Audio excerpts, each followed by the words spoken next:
मैं वित्त मंत्री जी के संज्ञान में लाना चाहता हूं कि किशनगंज में एएमयू सेंटर के पास 224 एकड़ जमीन है। यूपीए सरकार ने सोनिया गांधी जी की अगुवाई में 136 करोड़ रुपए एएमयू किशनगंज सेंटर के लिए सेक्शन किए थे, लेकिन आपकी सरकार ने पिछले 10 साल में उस 136 करोड़ में से सिर्फ 10 करोड़ रुपया रिलीज किया है।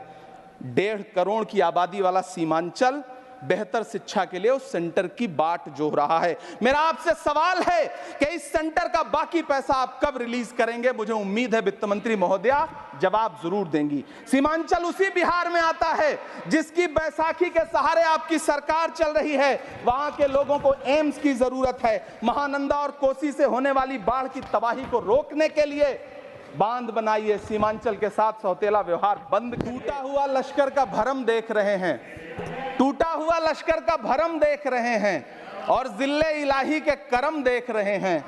ताकत का नशा अक्ल पे हावी है तुम्हारी, तुम देख न पाओगे जो हम देख रहे हैं। अपने शीश महलों में बैठे हुए सरकार के सांसद और मंत्री कह रहे हैं कि महंगाई कम हो रही है। संसद की कैंटीन से बाहर निकल करके एक चाय का कप खरीदिए, तब समझ में आएगा कि महंगाई कम हो रही है या बढ़ रही है। इलेक्टोरल बॉन्ड खरीदने के नाम छुपाने वाली सरकार, इलेक्टोरल बॉन्ड खरीदने वालों के नाम छुपाने वाली सरकार इन दिनों आम के ठेला लगाने वालों के नाम जानना चाहती है।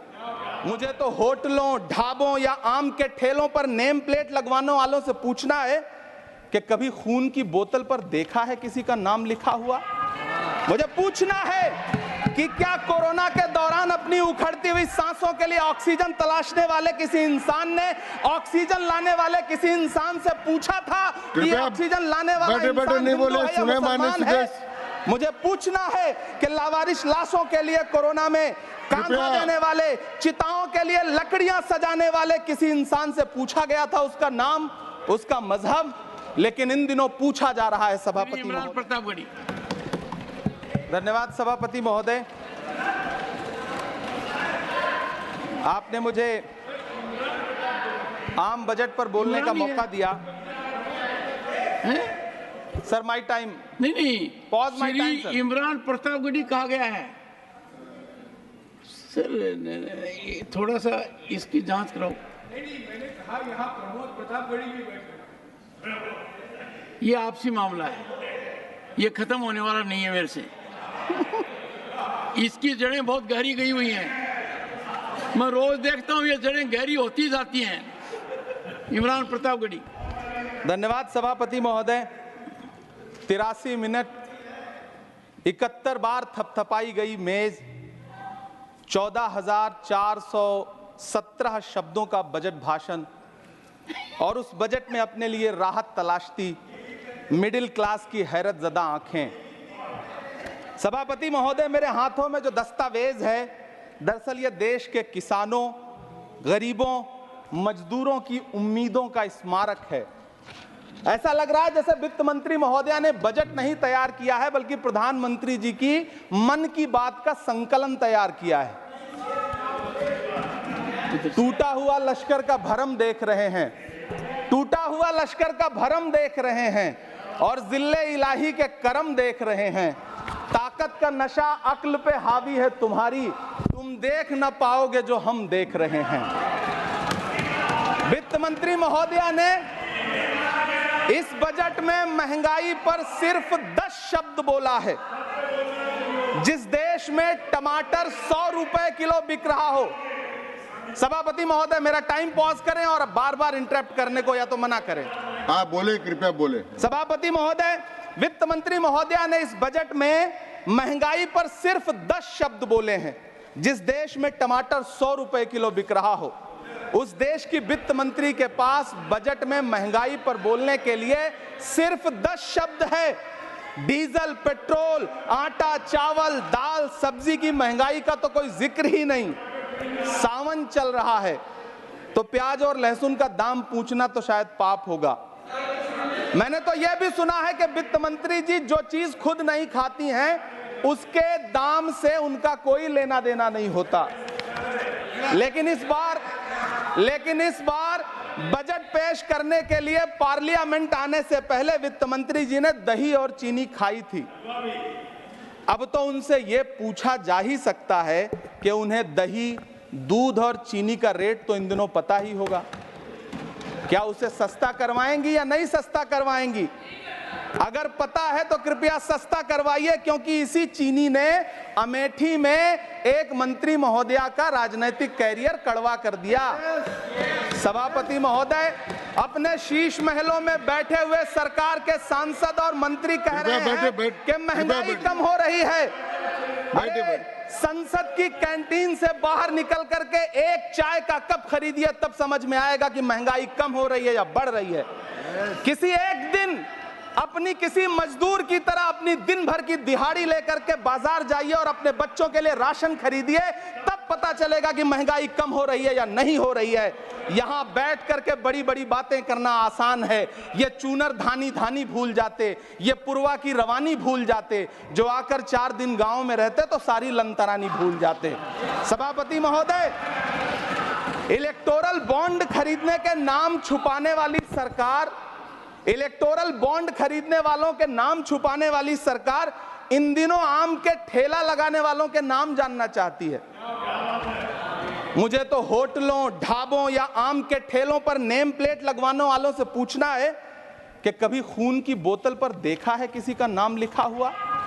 मुझे पूछना है कि क्या कोरोना के दौरान अपनी उखड़ती हुई सांसों के लिए ऑक्सीजन तलाशने वाले किसी इंसान ने ऑक्सीजन लाने वाले किसी इंसान से पूछा था कि ऑक्सीजन लाने वाला इंसान हिंदू है या मुसलमान है? मुझे पूछना है कि लावारिस लाशों के लिए कोरोना में कांधा देने वाले, चिताओं के लिए लकड़ियां सजाने वाले किसी इंसान से पूछा गया था उसका नाम, उसका मजहब? लेकिन इन दिनों पूछा जा रहा है। सभापति महोदय, अफसोस देश के प्रधानमंत्री जी ने कभी न टूटने वाली चुप्पी ओढ़ ली है। सभापति महोदय, जनता ने 63 सीटें कम क्या कर दी? ये सरकार तो अमृतकाल का नाम लेना ही भूल गई। ये भूल गई है अमृतकाल को, ये भूल गई है मनरेगा को, ये भूल गई है मौलाना आजाद नेशनल फेलोशिप को, ये भूल गई है मणिपुर को, ये भूल गई है महाराष्ट्र को। मुझे गर्व है कि मैं राज्यसभा में महाराष्ट्र का प्रतिनिधित्व करता हूं। महाराष्ट्र जो देश की आर्थिक राजधानी है, जो टोटल कॉर्पोरेट टैक्स का 40%, इनकम टैक्स का 32% और जीएसटी का 20% इस देश को देता है, उस महाराष्ट्र के लिए इस बजट में एक शब्द नहीं है। आप बैठ जाए। सभापति महोदय, आखिर महाराष्ट्र से किस बात का बदला लिया जा रहा है? महाराष्ट्र में लोकसभा चुनाव में बाबा साहब अम्बेडकर के संविधान को बचाने के लिए वोट क्या कर दिया? प्रधानमंत्री जी तो महाराष्ट्र से बदला लेने पर उतर आए। अब तो शायद उन्हें याद भी ना हो यवतमाल का वो दाभड़ी गांव, जहां 20 मार्च 2014 को वो किसानों के साथ चाय पर चर्चा करने गए थे और उनकी किस्मत बदलने के सपने दिखाए थे। उसी यवतमाल में पिछले 6 महीने में 132 किसानों ने आत्महत्या की है। सभापति महोदय, महाराष्ट्र में हर महीने 209 किसान आत्महत्या कर रहे हैं। राज्य सरकार द्वारा सौंपा गया आंकड़ा बताता है कि 1 जनवरी से 31 मई के बीच 1046 किसानों ने आत्महत्या की है। लेकिन अफसोस, इस बजट में महाराष्ट्र के किसानों के लिए कुछ भी नहीं है। किसानों से चिढ़ी हुई सरकार ने बजट में किसानों के एमएसपी की लीगल गारंटी नहीं दी। लेकिन याद रखिएगा, जो किसान का नहीं वो हिंदुस्तान का नहीं। सभापति महोदय, मुझे वित्त मंत्री जी से पूछना है कि वो जो कुछ साल पहले 100 स्मार्ट सिटी बनाने का ढोल पीटा गया था, सुना है उस ढोल में पानी भर गया है, इसीलिए आपने उसका नाम बदल करके सिटीज ऑफ ग्रोथ हब्स रख दिया है। अच्छा है, नाम बदलने का खेल खेलते रहिए। आपकी कई सरकारें तो इसी वजह से चल रही हैं। इस सरकार को पढ़े लिखे लोगों से दिक्कत है सभापति महोदय, इसीलिए इस सरकार ने यूजीसी का बजट 66% कम कर दिया है। वाह री सरकार। सभापति महोदय, मैं वित्त मंत्री जी के संज्ञान में लाना चाहता हूं कि किशनगंज में एएमयू सेंटर के पास 224 एकड़ जमीन है। यूपीए सरकार ने सोनिया गांधी जी की अगुवाई में 136 करोड़ रुपए एएमयू किशनगंज सेंटर के लिए सेक्शन किए थे। लेकिन आपकी सरकार ने पिछले 10 साल में उस 136 करोड़ में से सिर्फ 10 करोड़ रुपया रिलीज किया है। 1.5 करोड़ की आबादी वाला सीमांचल बेहतर शिक्षा के लिए उस सेंटर की बाट जोह रहा है। मेरा आपसे सवाल है कि इस सेंटर का बाकी पैसा आप कब रिलीज करेंगे? मुझे उम्मीद है वित्त मंत्री महोदया जवाब जरूर देंगी। सीमांचल उसी बिहार में आता है जिसकी बैसाखी के सहारे आपकी सरकार चल रही है। वहां के लोगों को एम्स की जरूरत है। महानंदा और कोसी से होने वाली बाढ़ की तबाही को रोकने के लिए बांध बनाइए, सीमांचल के साथ सौतेला व्यवहार बंद करिए। इकोनॉमिक कॉरिडोर बनाने से किसी राज्य का विकास नहीं होगा, विकास होगा स्वास्थ्य और शिक्षा के बुनियादी मुद्दों के लिए बजट देने पर। सभापति महोदय, एक तरफ तो इस बजट में पीएम आवास योजना के तहत 3 करोड़ अतिरिक्त मकान देने की घोषणा है और दूसरी तरफ लखनऊ के अकबर नगर में 1280 वो मकान हैं जिन्हें रिवर फ्रंट बनाने के नाम पे बुलडोजर से जमींदोज कर दिया गया। सभापति महोदय, लोग चीखते रहे, बच्चे बिलखते रहे, वसुधैव कुटुंबकम का नारा लगाने वाली सरकार इंसानों के घरौंदे उजाड़ कर जश्न मना रही है। सभापति महोदय, मेरा बहुत भावुकता के साथ देश के प्रधानमंत्री से सवाल है कि इन उजड़ते हुए मकानों और बेघर होते हुए घरों को देख करके आपको नींद कैसे आती है, आप सो कैसे पाते हैं? मेरा सवाल है इस देश के प्रधानमंत्री से, या तो लोगों के घरौंदे उजाड़ना बंद करिए या फिर करोड़ों मकान बनाने की झूठी घोषणाएं करना बंद करिए। यह बजट झूठ का पुलिंदा है।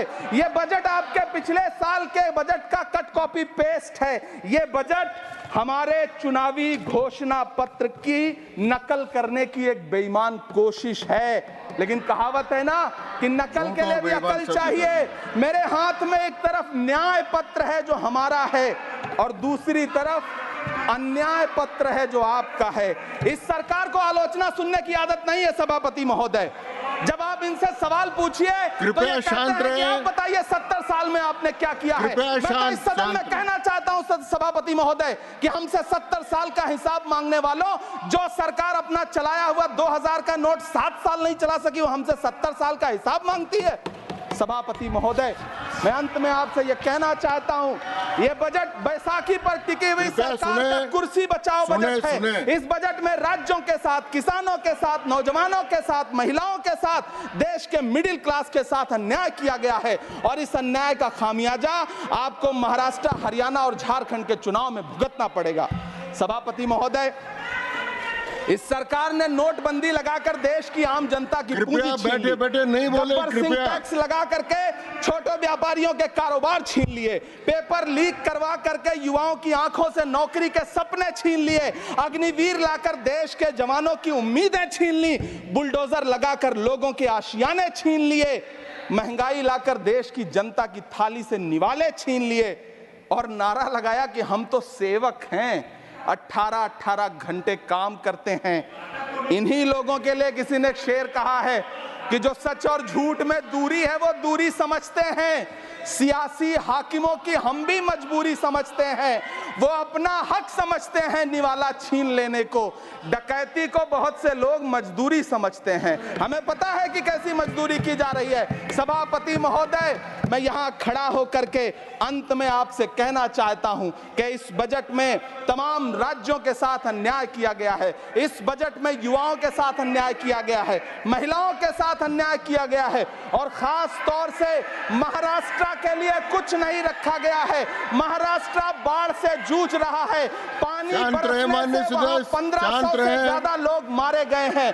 उस शहर को, उस राज्य को 4000 करोड़ के पैकेज की जरूरत है ताकि जो फसलें बर्बाद हुई हैं लोगों को राहत दी जा सकी। लेकिन अफसोस, इस बजट में महाराष्ट्र के लिए ऐसा कुछ भी नहीं है।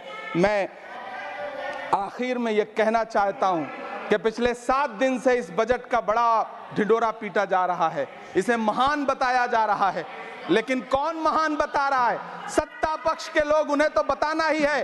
क्योंकि मैं अवध क्षेत्र से आता हूं, प्रतापगढ़ से, नीरज भाई भी अवध और पूर्वांचल से आते हैं। वहां एक कहावत है कि बिटिया की तारीफ किसने की? बिटिया की महतारी ने, यानी कि बेटी की प्रशंसा किसने की? मां ने। तो इस बजट की तारीफ सत्ता पक्ष करे तो करेगा ही, लेकिन विपक्ष के एक भी सांसद से आप पूछिए कि क्या उसके राज्य को कुछ मिला है, तो वो ये कहेगा कि नहीं, कुछ भी नहीं मिला है। बहुत बहुत धन्यवाद सभापति महोदय, मुझे आम बजट पर अपनी राय रखने के लिए। धन्यवाद। श्री अब्दुल बहाव, श्री अब्दुल